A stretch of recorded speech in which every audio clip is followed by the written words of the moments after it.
নমস্কার বন্ধুরা, আমি এই নতুন চাপার মধ্যে দেখুন এই চেরি ফল গাছটি লাগিয়েছিলাম।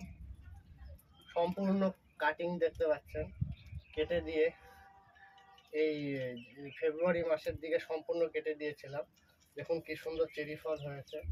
অনেক চেরি ফল ঝড়ে পড়ে গেছে, শিলা বৃষ্টিতে পড়ে গেছে, তারপরেও রেজাল্ট এরকম হয়েছে। অনেক চেরি ফল রয়েছে গাছের মধ্যে। আপনারা এই বারবাডোস চেরিটি লাগাতে পারেন। খেতে খুব মিষ্টি না, খুবই টক, কিন্তু প্রচণ্ড ভিটামিন সির উৎস এটি।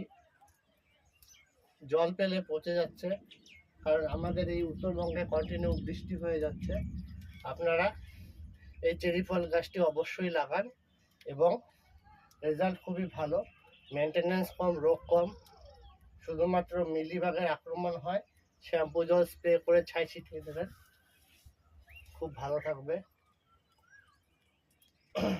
নমস্কার। এই জায়গাটায় ভিডিও করতে খুবই অসুবিধা হচ্ছে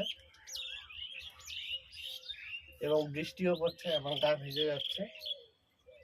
ভালো লাগলে ভিডিওটি অবশ্যই একবার লাইক করবেন।